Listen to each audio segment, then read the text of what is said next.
हम लोगों ने जो ग्राम्स लॉ ऑफ डिफ्यूजन पढ़ा और साथ ही साथ में ये पढ़ा कि किस तरीके से आप लोगों का डिसोसिएशन एसोसिएशन आपस में रिलेटेड होते हैं। तो अभी बेसिकली हम लोग ग्राम्स लॉ ऑफ डिफ्यूजन की एक बहुत ही इम्पॉर्टेंट एप्लीकेशन पढ़ रहे हैं।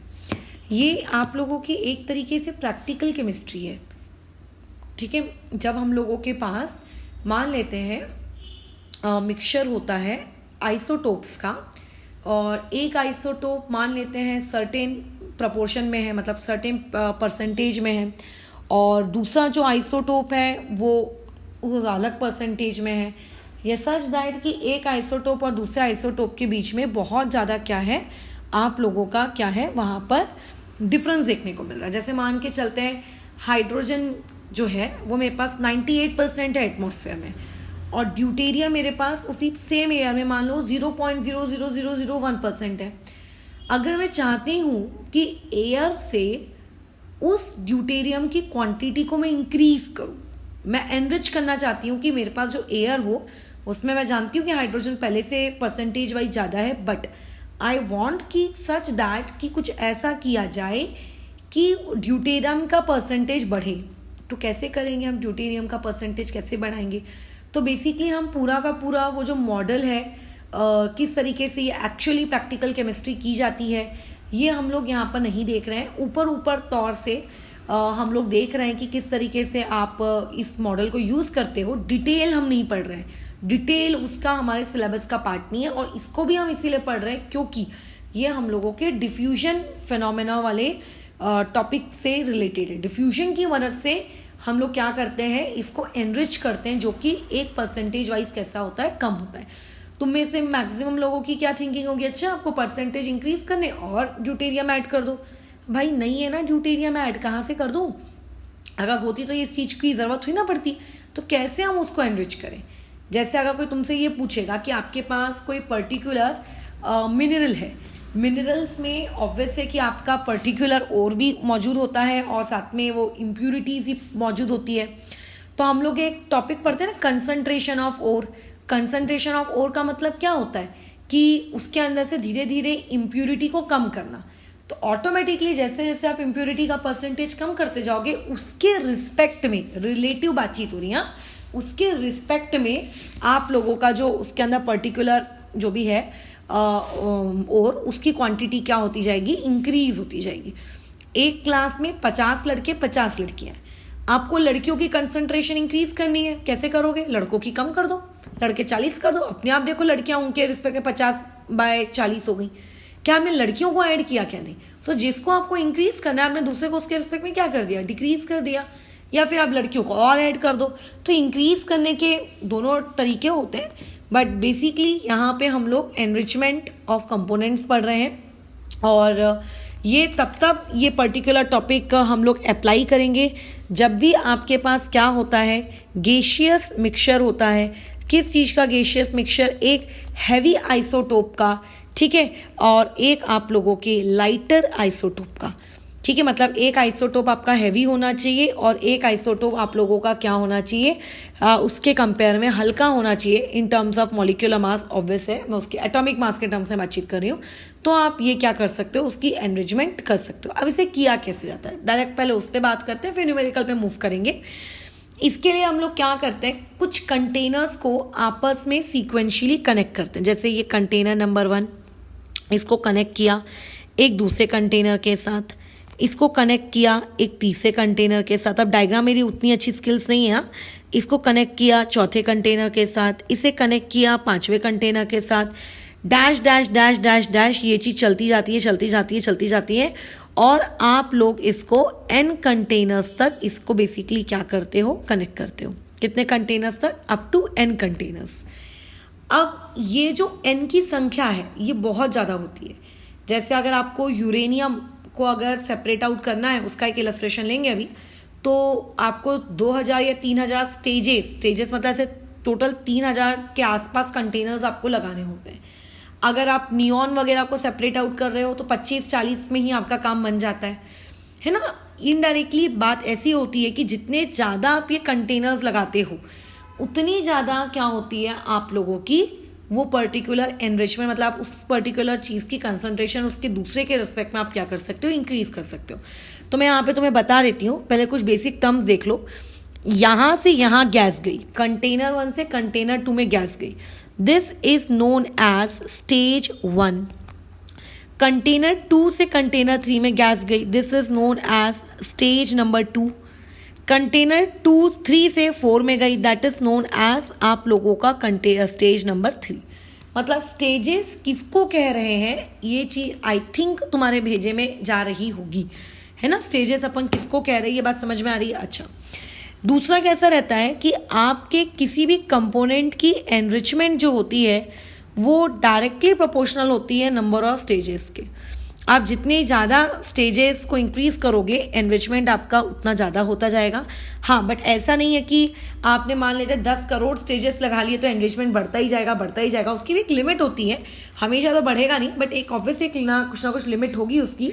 तो लेकिन वो फिर भी नंबर ऑफ स्टेजेस के क्या होता है, डायरेक्टली प्रोपोर्शनल होता है। ठीक है, क्या करूँ मैं इसका। अभी मान लेते हैं इस कंटेनर नंबर 1 में कुछ 2 गैसेस भरी हुई हैं, उन गैसेस के कुछ मोल्स हैं। यहाँ पे मान लेते हैं इसके मोल्स है Na मोल्स, यहाँ पे इसके मोल्स है Nb मोल्स। जब ये गैस इफ्यूज या फिर डिफ्यूज होके दूसरे कंटेनर में जाएगी तो अगेन उस कंटेनर में भी उस गैस A और उस गैस के कुछ ना कुछ मोल्स होंगे ही होंगे, है ना। लेकिन हाँ, ऐसा नहीं होता है कि कंप्लीटली 100% डिफ्यूजन हो गया और आप लोगों की जो कंटेनर नंबर 2 है उसके मोल्स और कंटेनर नंबर 1 के मोल्स आपके एग्जैक्टली क्या है, इक्वल है। ठीक है, इस तरीके का नहीं, बराबर। ये इस तरीके की खोपड़ी मत चलाना कि अरे वो तो कंटेनर नंबर 2 में भी तो उतने ही मोल्स होने चाहिए ना, ऐसे तो फिर हर कंटेनर्स में उतने ही मोल होने चाहिए, राइट। ऐसा नहीं, बराबर। इस तरीके का अपना शैतानी खोपड़ी मत चलाना। यहाँ पे क्या आ जाएगा, इसके कुछ अलग मोल्स होंगे, लेट से A' और यहाँ पे होगा B'। यहाँ पे कुछ अलग मोल्स होंगे, लेट से A, अरे यार क्या हो गया, हाँ यहाँ लेट से हो गया A" और यहाँ पे हो जाएगा B'। यहाँ पे हो जाएगा आपका A" और यहाँ पे हो जाएगा C आपका कितना डैश, ट्रिपल-। अब अगर मैं N कंटेनर्स की बात करूँ तो यहाँ पे कितना हो जाएगा, आप लोगों के कुछ अलग मोल्स होंगे। अभी स्टेज 1 और स्टेज नंबर 2 के बीच में अगर मैं ग्राम्स लॉ ऑफ डिफ्यूजन लगाती हूँ, स्टेज 1 और स्टेज 2 के बीच में अगर मुझे ग्राम्स लॉ ऑफ डिफ्यूजन लगाना है तो मतलब स्टेज 1 में लगाना है। स्टेज 1 में 2 कंटेनर्स है, उन दोनों कंटेनर्स के बीच में मुझे क्या लगाना है, ग्राम्स लॉ ऑफ डिफ्यूजन लगाना है। अब ये तो दिख रहा है कि एक जगह से दूसरी जगह जाते वक्त मोल्स कांस्टेंट नहीं है, तो इसमें हम लोग किस तरीके से लगाते हैं, आप लोगों की डिफ्यूजन वाली प्रोसेस, जितने मोल्स डिफ्यूज हो गए, ठीक है, हो गए वाले क्या है, आप लोगों के Na' यही है ना, Na' डिफ्यूज हुआ अपॉन Nb डिफ्यूज हुआ, इक्वल टू किसके बराबर होगा, जहां से वो आ रहे थे, मतलब इनिशियली उनको कितना लिया गया था, कितने डिफ्यूज हुए वो नहीं, इनिशियली उनको कितना लिया गया था। तो इनिशियली A' और B' को डिफ्यूज कराने के लिए A और B कितना लिया गया होगा, इतना लिया होगा, उनका रेशियो अंडर रूट ऑफ किसके बराबर हो जाएगा, आप लोगों के मोलर मास। तो मोलर मास के बारे में तो तुम जानते ही हो, Mb अपॉन में क्या आ जाएगा, Ma आ जाएगा। अगर यहां से कोई मुझसे ये पूछेगा कि आप स्टेज नंबर 2 के लिए क्या निकालो, यही सेम रूल लगाओ। तो स्टेज नंबर 2 के लिए जो डिफ्यूज हुए वो कौन है, डबल-डैश वाले, यानी कि Na" अपॉन में Nb', और उनके लिए इनिशियल कौन है, उनके लिए इनिशियल ये प्राणी है ना। और अंडर रूट में क्या आ जाएगा, molecular mass of B upon में molecular mass of what, A, बराबर। सिमिलरली आप ऐसे स्टेज 3 के लिए भी निकाल सकते हो। चलो स्टेज 3 के लिए भी निकाल लेते हैं। यहाँ से तुम लोग ना थोड़ा क्लियर लिख लेना कॉपी में, ठीक है, मैं अभी थोड़ा क्लियर नहीं लिख रही हूँ। तो स्टेज 3 के लिए अगर कोई तुमसे पूछेगा कितना आया, तो स्टेज 3 के लिए कितना आ जाना है, ये वाली चीज़ यहाँ नीचे जाते हैं, यहाँ नीचे लिखते हैं। बोलो स्टेज 3 के लिए कितना आ जाएगा, स्टेज 3 के लिए जो गया वो कौन है, ट्रिपल-डैश वाला।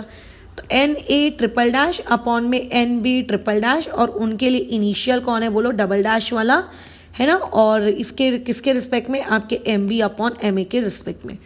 तो ऐसे मैंने 3 स्टेजेस के लिए निकाले। अब अगर मान लेते हैं मैं आपके पास N स्टेजेस ले रही हूँ, ठीक है, अगर मेरे पास मान लेते हैं ऐसी कितनी स्टेजेस हैं, N स्टेजेस हैं, तो ध्यान देना, स्टेज 1 के लिए लेते थे तो यहाँ 1' आता था, स्टेज 2 के लिए लेते थे तो यहाँ 2' आते थे।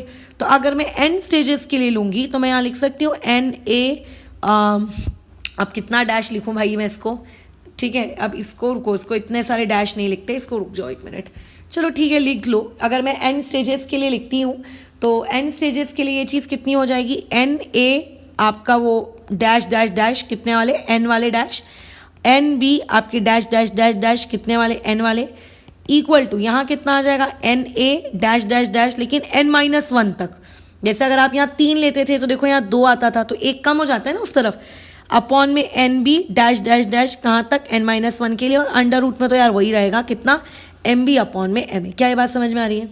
अब इसको ऐसा लिखकर मुझे मिलेगा क्या, थोड़ी सी मैथमेटिक्स की नीड है बेसिकली, क्योंकि जो चीज़ एक्सपेरिमेंटली हो रही है वो मैथमेटिकली कैसे हो रही है हम उसको समझा रहे हैं।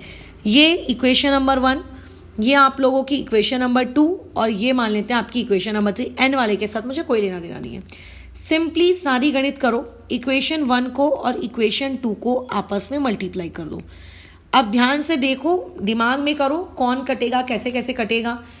इक्वेशन 1 और इक्वेशन 2 को अगर मैं सिंपली मल्टीप्लाई करती हूँ तो मेरे पास लेफ्ट हैंड साइड में क्या बचेगा, आप लोगों के पास N A double dash upon में N B double dash equal to, अच्छा, और क्या हो जाएगा, एन ए डैश तो दोनों तरफ से कट जाएगा, इक्वल टू में बोलो कितना आ जाएगा, इक्वल टू में आ जाएगा आप लोगों के पास एन ए, ठीक है, अपॉन में कितना आ जाना है आपके पास एन बी, ठीक है, अच्छा, और अंडर रूट में कितना।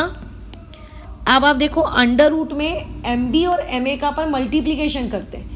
अब 2 बार आप under root of M B और एम ए को मल्टीप्लाई कर रहे हो तो basically under root of M B by M A का वो क्या हो गया, स्क्वायर हो गया। अगर वो स्क्वायर हो गया तो इसका मतलब मैं ये कह सकती हूँ कि आपके पास अंडर रूट बचा ही नहीं। अगर आपके पास अंडर रूट नहीं बचा तो आप उसको क्या लिख सकते हो, M B by M A की पावर 2/2। 2/2 क्यों, मतलब 1/2 इंटू 1/2 कितना होता है, 2/2 ही होगा। अगर मैं यहाँ से तुमसे ये कहूँ कि इक्वेशन 1, 2, 3 तीनों को आपस में मल्टीप्लाई कर लो, तो जब तुम तीनों को आपस में मल्टीप्लाई करोगे, करके देखना तुम्हारी कॉपी में प्रॉपर ढंग से, तो देखो क्या कट जाएगा, एन ए डैश कट जाएगा, एन ए डबल डैश वगैरह भी कट जाएगा। सिर्फ क्या बचेगा हमारे पास लेफ्ट हैंड साइड में N A triple dash upon में एन बी का ट्रिपल डैश और equal to N A upon में एन बी, और अब under root of M B by M A वाले कितने टर्म्स है, 3, तो 3 टर्म्स है, यानी कि आपके पास बेसिकली पावर कितनी आएगी, 3/2, है ना। अब ऐसे मान लेते हैं आप 3 इक्वेशंस को मल्टीप्लाई करने के बदले आप मल्टीप्लाई कर रहे होते n इक्वेशंस को, ठीक है। अगर आप किसको मल्टीप्लाई कर रहे होते, n इक्वेशंस को, तब एक्सप्रेशन क्या आता, देखो 3 से मल्टीप्लाई किया तो यहाँ ट्रिपल डैश है, तो अगर मैं इस चीज को n से मल्टीप्लाई करूंगी तो मैं क्या लिख सकती हूँ, dash dot dot dot n times वाला, है ना, यहाँ पे N B dash dot dot dot n times वाला। लेकिन चाहे आप 3 से मल्टीप्लाई करो, चाहे आप 2 से मल्टीप्लाई करो, राइट हैंड साइड में तो हमेशा N A upon N B ही रहता है, तो यहाँ पे भी N A upon N B ही आप लोगों को मिलेगा। अच्छा, ब्रैकेट में क्या होता है, M B upon M A. अब पावर देखो, जब आप 3 इक्वेशंस को मल्टीप्लाई करते थे तो पावर होती थी 3/2, अगर आप n इक्वेशंस को मल्टीप्लाई कर रहे हो तो पावर क्या होगी, n/2। बस ये जो n होता है ना, इसी को हम लोग क्या कहते हैं, नंबर ऑफ स्टेजेस कहते हैं, है ना, कि आपने ऐसी कितनी टोटल क्या कहते हैं, स्टेजेस ली, बराबर आपने कितनी स्टेजेस ली। यहाँ पे ये n क्या इंडिकेट करता है, आपकी नंबर ऑफ स्टेजेस। बस अब तुम खुद देखो, मान लेते तुमने 25वीं स्टेज ली, तो 25वीं जो स्टेज होगी वो आपके इनिशियल जो भी उनके मोल्स का रेशियो रहा होगा उनके मॉलिक्यूलर मास के साथ वो मल्टीप्लाई हो रहा है, यानी कि वो आपकी जब नंबर ऑफ स्टेजेस आप इंक्रीज कर रहे हो तो इनिशियली आपके पास जितने मोल्स थे उससे मॉलिक्यूलर मास टाइम्स वो क्या है, ज़्यादा है। तो इससे साफ साफ समझ में आ रहा है कि जो आफ्टर n स्टेजेस बाद हमें जो आंसर मिलेगा वो ऑब्वियस है कि इनिशियल वाले से तो ज़्यादा ही होगा। बस इसी को हम लोग एनरिचमेंट कहते हैं। और इसी एनरिचमेंट से लेकर एक छोटा सा सवाल आपको क्वेश्चन में दिया हुआ है कि आपके पास नियॉन है, a sample of neon is originally 10%, ठीक है, आपके पास ओरिजिनली वो कितना था, 10% था बाय मोल।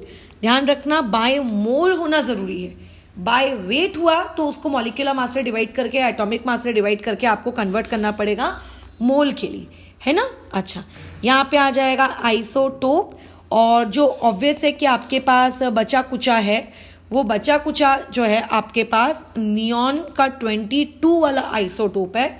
आपको बताना है कि आप कितनी स्टेप्स लोगे, है ना, किस चीज़ की, इफ्यूजन की, ताकि आप लोगों की जो एनरिचमेंट है वो कितनी हो जाए, 25% एनरिचमेंट आपकी अचीव हो जाए। मतलब 100% अचीव नहीं कर रहे हो, 25% ऑफ एनरिचमेंट आपको किसके मिलनी चाहिए, नियॉन 20 वाली के मिलनी चाहिए। अब इसकी कैलकुलेशंस कैसे करेंगे?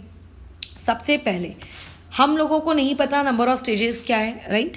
तो आप क्या कर लो, वहाँ पर फटाफट लिख दो क्या आप लोगों का मोल्स किसके, नियॉन के। अब नियॉन 20 वाला है और एक नियॉन 22 वाला है, तो एक मोल्स नियॉन 22 वाले के अपॉन में मोल्स नियॉन 20 वाले के, मैंने ऐसे लिख दिया, ठीक है। अच्छा, अब ये जो हम लेफ्ट साइड में लिखते हैं वो तो एन टाइम्स के लिए लिखते हैं, है ना, वो तो हम लोग एन टाइम्स के लिए लिखते हैं। तो यहाँ पे मैं डॉट डॉट डॉट एन लिखने से, मतलब dash dot dot dot dot N लिखने से बेटर है कि मैं उसको यहाँ लिख देती हूँ एन, समझ में आ जाएगा।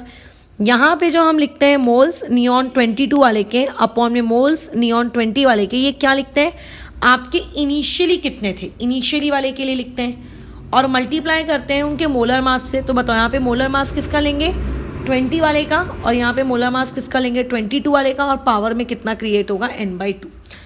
अब आप क्या चाहते हो कि इनिशियली आपके पास जो नियॉन 20 थी वो 10% थी, तो अगर नियॉन 20 आपके पास इनिशियली 10% थी तो नियॉन 22 उस वक्त कितने परसेंट रही होगी, 90।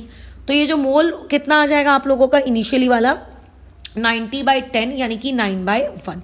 यहाँ तक तो कोई दिक्कत नहीं है। अच्छा, नियॉन 20 का मोलर मास क्या होगा, आइसोटोप्स कैसे किसको हैं, जिनके एटॉमिक नंबर सेम होते हैं बट एटॉमिक मास अलग होते हैं। तो बेसिकली नियॉन 20 वाले का मोल एटॉमिक मास और ये नियॉन 22 वाले का, और n/2 मुझको नहीं पता।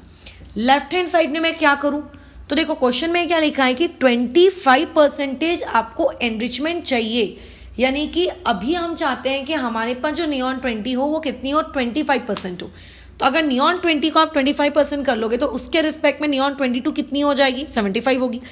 मैंने स्टार्टिंग में वो गर्ल्स और बॉयज वाला एग्जांपल दे दिया कि टोटल आपका कभी चेंज नहीं होगा, टोटल उतना ही होगा। अगर आप एक को कम करोगे तो दूसरा उसके रिस्पेक्ट में क्या हो जाएगा, ज्यादा हो जाएगा, और कुछ नहीं, ठीक है। अच्छा, तो ये हो गया 25 1 25 3। अच्छा, ये कितने टाइम्स हो रहा है, ये n टाइम्स हो रही होती है प्रोसेस। ये प्रोसेस कितने टाइम्स हो रही होती है, n टाइम्स हो रही होती है। n टाइम्स जब आप एनरिचमेंट करते हो तो आपको 25% मिलेगा। तो यहाँ इस n का कोई रोल नहीं होता है कि अच्छा ये n हमें पावर में लिखना है, अरे मैडम ये n तो बेस में है। ये n सिर्फ यहाँ पे इस बात को इंडिकेट करता है कि वो प्रोसेस n टाइम्स हुई है, ये बस बताने के लिए। वो n की पावर है, 3 की पावर में n है कि 3 n के नीचे है, उससे कोई मतलब नहीं है। तो ये बेसिकली आपका 3 है, और इंटू में ये कितना हो जाएगा, ये 1/9। कैलकुलेशन कर रहे हैं और तो कुछ भी नहीं कर रहे हैं, है ना। इक्वल टू कितना हो जाएगा, 10/11 ये, और पावर में कितना आप लोगों का n/2। क्या ये बात समझ में आ रही है, पावर में कैसे आया, n/2। इसको सॉल्व कर लो, कितना हो जाएगा, 1/3 इक्वल टू 10/11 अब की पावर में n/2। अब इसको सॉल्व कैसे करें, तो इसको सॉल्व करने के लिए आपको लॉग लेना है। अब देखो लॉग जब आप लोगे तो बेटर होगा कि आप इसको 1/3 की जगह पहले ही रेसिप्रोकल कर लो। अच्छा, रेसिप्रोकल करने के बाद, अच्छा रहने दो रेसिप्रोकल नहीं करते, बोलो क्या हो जाएगा, ये हो जाएगा लॉग 1/3, और ये कितना हो जाएगा, n/2। लॉग की प्रॉपर्टी लगा रहे हैं ना, जो भी चीज़ पावर में होती है वो डिनोमिनेटर में आ जाती है, ये ऐसे डन। अब log 1/3 को मैं क्या लिख सकती हूँ, minus of log 3, that would be better. अच्छा, यहाँ पे आ जाएगा n/2, यहाँ पे log 10/11, तो log 10 माइनस log 11। अब देखो आपको log की वैल्यू पुट करनी है, तो बेसिक log की वैल्यू से आपको पता होनी चाहिए, जैसे log 2 कितना होता है, log 3 कितना होता है, log 10 कितना होता है, log 7 कितना होता है, log 11 कितना होता है। ये बेसिक चीज़ें अगर आपको पता है तो आप आसानी से निकाल सकते हो। तो log 2 कितना होता है, 0.3010, और log 3 कितना होता है, 0.47 के आसपास। तो मैं सिर्फ 2 डिजिट तक इसको रखती हूँ, 3 डिजिट तक रख लेते हैं। मल्टीप्लाई में 2 ले आते हैं और डिवाइड में क्या ले आएंगे, log 10 माइनस log 11। अब जो log 10 होता है वो कितना होता है, 1, माइनस में log 11 ऑब्वियस है कि उससे बड़ा ही होगा, तो वो होता है 1.04। ये मुझे पता है, क्या ना, केमिस्ट्री में इतने साथ काम करते करते मुझे पता ही, और तुम्हें भी पता होना चाहिए। अब न्यूमरेटर मल्टीप्लाई कर दो, 7 2 ज़ा 14, ऊपर में 7 2 ज़ा 14 15, 4 2 ज़ा 8, यहाँ पे 9, और ये हो गया माइनस में, ठीक है। अपॉन में नीचे में क्या आएगा, 0.04 आएगा। तो चलो माइनस का जो टेंशन था कि n की वैल्यू माइनस में कैसे, n कैसे माइनस में आ सकता है, क्योंकि n बेसिकली क्या है, नंबर ऑफ स्टेप्स है, नंबर ऑफ स्टेप्स कभी नेगेटिव में थोड़ी ना आएंगे। ठीक है। तो अगर आप इसको डिवाइड करोगे प्रॉपरली तो यहाँ से आपको n मिलेगा, तो n कितना आएगा 23.85। अब n की वैल्यू एक प्रॉपर नेचुरल नंबर होगी, है ना, इस तरीके का पॉइंट नहीं, तो इसको हम अप्रोक्सीमेट करके कितना मान लेते हैं, 24 मान लेते हैं। तो इसका मतलब ज़रूर मेरे पास कितनी स्टेजेस होंगी, स्टेजेस मेरे पास कितनी होंगी, 24 स्टेजेस होंगी। ध्यान रखना, स्टेजेस कितनी होंगी, 24। और लेकिन अगर कोई तुमसे पूछेगा कंटेनर या फिर चैम्बर नंबर कौन सा होगा, तो चैम्बर नंबर या कंटेनर नंबर आपका 24 नहीं होगा, चैम्बर नंबर या कंटेनर नंबर आपका होगा 25। क्योंकि देखो 1 और 2 इन दोनों कंटेनर के बीच की स्टेप को बेसिकली हम एक स्टेज कहते हैं। तो अगर आप स्टेज 24 पर हो, इसका मतलब क्या है कि आप बेसिकली कहाँ हो, 24 और 25 के बीच वाली जगह पे, तो फाइनल क्या होगा, 25वां कंटेनर होगा। ठीक है, तो ऐसे कंटेनर के टर्म से पूछा जा सकता है। बस यही एक न्यूमेरिकल है। अब इसी एक चीज़ को वो लोग वेरिएशन कर करके तुम्हें पूछ लेंगे। जैसे कि एक सवाल और देख लेते हैं, नियॉन की जगह हम लोग यहाँ पे लेते हैं आइसोटोप्स यूरेनियम के, क्योंकि ये प्रैक्टिकली यूरेनियम के साथ ऐसा किया जाता है ना। आपको एक यूरेनियम 235 दिया गया है और आपके पास एक यूरेनियम क्या दिया हुआ है, 238 दिया हुआ है। ये दोनों इनिशियली, ठीक है, इनिशियली ये आप लोगों को कैसे दिए हुए थे, 1:9 के मोलर रेशो में दिए। ध्यान रखना, मोलर रेशो होना अनिवार्य है, मास रेशो नहीं होना चाहिए। अब आप चाहते हो कि इसकी जो एनरिचमेंट है वो एनरिचमेंट कैसी हो जाए, आप लोगों की एनरिचमेंट का रेशो ये हो जाए, क्या आपका 9:1, मतलब उल्टा चाहते हो। तो बस तुम्हें ये बताना है कि यहाँ पे आप कितने नंबर ऑफ स्टेजेस यूज़ करोगे, किसके, आप इफ्यूजन या फिर डिफ्यूजन के, ताकि आपकी एनरिचमेंट हो जाए। ये तो बहुत ही सिंपल है। ऊपर तो परसेंटेज में दिया था, इस बार तो परसेंटेज नहीं, डायरेक्ट फ्रैक्शन है। बोलो लेफ्ट हैंड साइड में क्या रखते हैं कि जो हम एनरिच करना चाहते हैं, तो हम कितना एनरिच करना चाहते हैं, हम 9/1 एनरिच करना चाहते हैं, इक्वल टू राइट साइड में कितना रखते हैं, जितना इनिशियली हमारे पास होता है, और मोलर मास का रेशो। अच्छा, अब ये 9 मतलब ये 1 क्या है, ये 1 235 वाले के लिए है, और ये 9 किसके लिए, 238 वाले के लिए है। तो यहाँ पे जो आप मोलर मास पुट करोगे, ध्यान रखना वो उल्टे हो जाएंगे। हाँ, मोलर मास क्योंकि इन्वर्सली होता है, तो मोलर मास न्यूमरेटर में कौन सा वाला आएगा, न्यूमरेटर में मोलर मास आ जाएगा आप लोगों के 238 वाला, और डिनोमिनेटर में कौन सा आ जाएगा, 235 वाला, और पावर में कितना आ जाएगा आपका n/2। मुझे नहीं पता ना कितने इसमें जाने वाला है वो। अच्छा, तो ये तो सिंपली हो गया 81। अब इसका मैं क्या करूँ, यहाँ पे अगेन वही जैसा मैंने तुमको बताया था, लॉग लगाओ। अब लॉग की जो वैल्यूज़ है 238 और 235, हो सकता है आप लॉग की प्रॉपर्टीज़ का इस्तेमाल करके आप सिंपली इन वैल्यूज़ को कैलकुलेट कर सकें, ये भी हो सकता है ना। लेकिन ये भी तो हो सकता है कि आप लॉग की वो वैल्यूज़ कैलकुलेट ही ना कर पा रहे हो, तो ऐसे में क्वेश्चन में लॉग की वैल्यू आपको दी होगी। अब जैसे 81 है, 81 को मैं क्या लिख सकती हूँ, 3 की पावर 4, है ना। अच्छा, इक्वल टू यहाँ पे क्या आ जाएगा, लॉग अगर ले लेंगे तो n/2 सामने आ जाएगा एज यूजुअल, जैसे उस वक्त हुआ था। यहाँ पे क्या क्रिएट होगा, log 238 माइनस में log 235 बराबर। अच्छा, log 3 की पावर 4 को मैं क्या लिख सकती हूँ, 4 टाइम्स ऑफ log 3, यानी कि 4 × 0.4771 log 3 की वैल्यू। अच्छा, मल्टीप्लाई में 2 भी इधर भेज देते हैं, अपॉन में बोलो कितना आ जाएगा, log 238 माइनस में log 235। तो इससे आपको ये पता चल जाएगा कि कितनी स्टेजेस बाद बेसिकली आप लोगों का क्या हो रहा है, यूरेनियम का एनरिचमेंट का रेशो 9:1 हो जा रहा है। डन, ठीक है। मैं कैलकुलेशंस नहीं कर रही हूँ कि इसमें कैलकुलेशन करके मैं क्या करूँ। अब ऑब्वियस है कि log 238 या log 235 अगर हम लोग सिंपल प्रॉपर्टीज़ को इस्तेमाल करके नहीं निकाल पा रहे हैं, तो आपको पेपर में वो वैल्यू आपको दी होगी।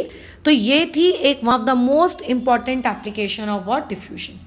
ठीक है। अच्छा, इसके बाद हम लोग जो एक और टॉपिक पढ़ेंगे दैट वुड बी कि कनेक्टिंग वेसल्स अगर आपको दी जाएं, तो कनेक्टिंग वेसल्स वाले सवालों का आप कैसे डील करते हो, कनेक्टिंग वेसल्स वाले सवाल। और साथ ही साथ में हम लोगों को ये भी देखना है कि अगर आपको बैरोमीटर दिया रहे या मोनोमीटर दिया रहे, जो बेसिकली डिवाइसेस होती हैं किस काम के लिए, प्रेशर प्रेशर मेजर करने के लिए, उनको हम कैसे इस्तेमाल करते हैं, उनके न्यूमेरिकल्स कैसे डील करते हैं। ठीक है, क्योंकि अभी मेरे को वैसे स्टार्ट करना था KTG, बट KTG स्टार्ट करने से पहले बैरोमीटर वाला टॉपिक खत्म कर देते हैं, ताकि फिर हम एक बार जो रियल गैसेस की दुनिया में डूबे फिर बाद में नहीं निकलेंगे। बस ये था आपका एनरिचमेंट। तो एनरिचमेंट वाली चीज़ देखो कितनी आसान है, बस आपको बेसिक फॉर्मूलेज याद होने चाहिए फिजिकल केमिस्ट्री में। बेसिक फॉर्मूले अगर याद है तो सब कुछ आसान है। ठीक है, चलो इसको भी फिलहाल यहाँ ओवर करते हैं।